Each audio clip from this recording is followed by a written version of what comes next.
major architecture. Its history is this map.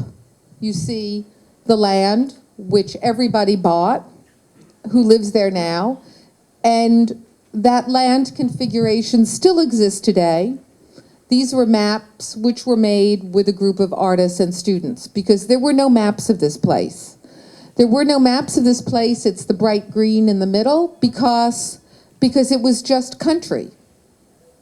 There were no edges. We didn't see it. It only became recognizable, desirable, important to other people once all of these other things started to be built. These lines which you see here are roads, and in every spot there are many houses. I'll show you. So there are the roads and there are the houses. This is the Phillips community. It still looks like nothing, right? Trees, nothing. But there are people and they have a golf course, so that's something, it seems, as we look visually. How can artists make us look differently? This became the aim. How can we look at this differently?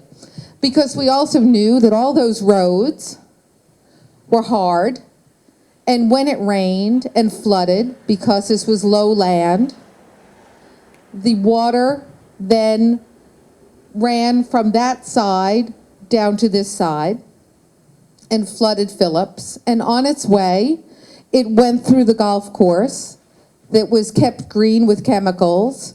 And as it went there, it crossed the creek and it killed the fish and the crabs and the shrimp and so forth. So how could we look at it differently? This is artists in a helicopter, by the way. So artists in a helicopter looking here. Here is the development, and if you're lucky to live on the shore, you have your own dock for your own boat. And here's Phillips. Nothing. Trees, nothing. How can we look at it differently? We worked with people to come and look right in the land. As I say, we worked with students to bring about some maps that we could see that. We talked to their college students who live there. We talked to their younger middle school students. We asked them to draw what this place meant to them. And we worked with the elders to try to keep the road, which we could now see on the maps we made, to keep the road, which was too fast, from also proceeding with the city's plan to make it from 2 lanes to 5 lanes. Okay? Needed to be 5 lanes because the people who lived in all those houses wanted to get home faster.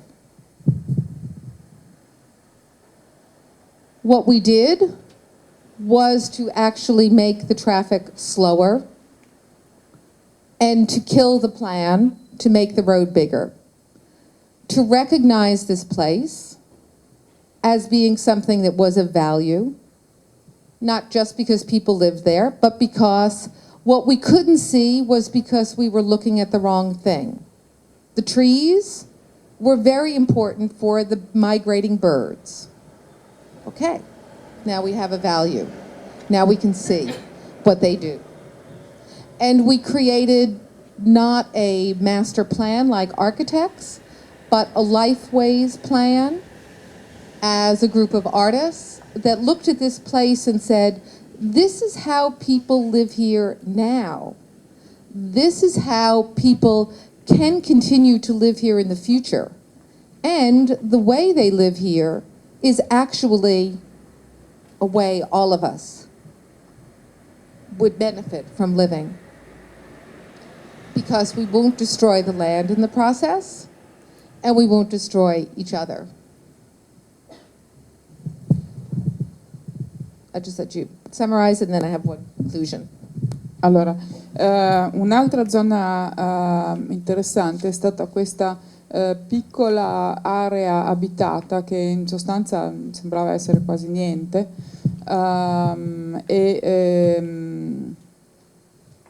No, scusate, non vi ho raccontato di Kim Soja, per esempio, prima, che aveva fatto tutti questi tappeti con i nomi di coloro che avevano aiutato a costruire la casa, che poi avevano, sempre Kim Soja ha trasformato questa casa in un luogo di meditazione notturna.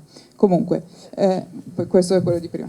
Allora, questa zona non era particolarmente valevole sul piano economico, perché era sempre allagata, la terra era molto bassa e per di più c'era un alto tasso di inquinamento, per cui anche se si teneva verde il bordo del fiume attraverso elementi chimici, insomma, suppongo concime, in realtà era una zona estremamente pericolosa. Però c'era un'altra zona vicina che è cresciuta con la speculazione, e quindi il crescere dell'altra zona vicina ha fatto sì che quella dove abitava un gruppo sostanzialmente di neri, di afroamericani, fosse diventata desiderabile, cioè c'era stato un processo di migrazione del desiderio di costruire nel luogo. Quel luogo in realtà non era mai stato mappato, non era mai stato valutato, non era mai stato riconosciuto. Allora, uno dei processi che erano in corso era quello di trasformare la strada che attraversava questa comunità in una strada che già era troppo veloce, da 2 corsie a 5 corsie. Quindi sostanzialmente questo avrebbe significato interrompere la vita della collettività, perché avrebbe fatto ingresso un elemento molto violento.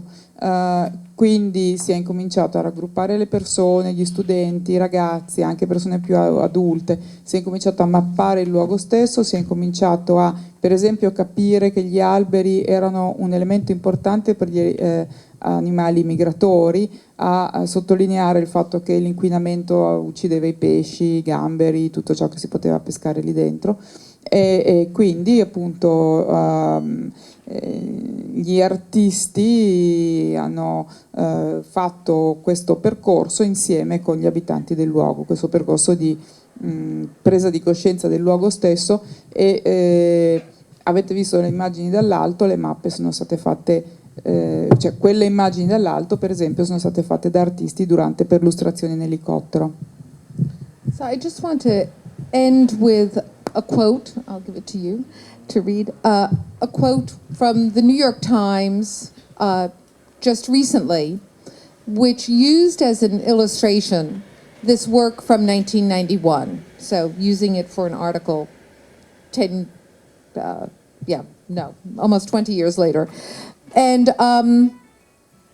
the quote that was put with this work was this. And I come back to our theme about utility or effectiveness. The New York Times wrote, "A favorite fantasy of the art vanguard is the idea of intervention. The artist introduces something into the cultural mainstream that may or may not be recognized as art, but causes those who see it to reconsider and ideally to change their relationship to conventional values." But this sentence begins, "a favorite fantasy."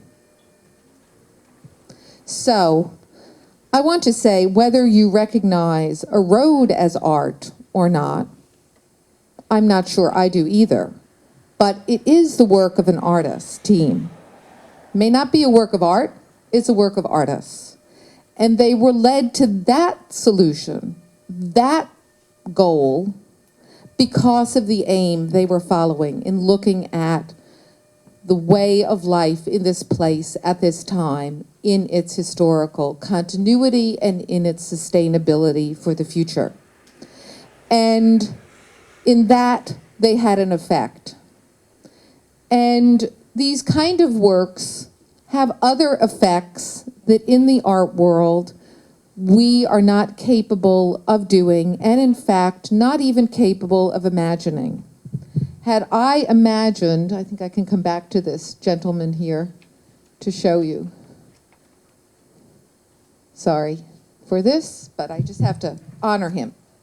Had I imagined, well, I couldn't imagine that this man here with the badge from the National Park Service, okay, from the national parks, I could never have imagined that by his participation, he realized how not just this little part on the shore that is Charleston, but how this whole coast, from North Carolina to Florida, has within it, in this invisible way, West African culture that is still alive, and that he, with politicians, were able to bring through Congress the United States Heritage Corridor Act and bring with it millions of dollars to continue research about the life of African culture in America.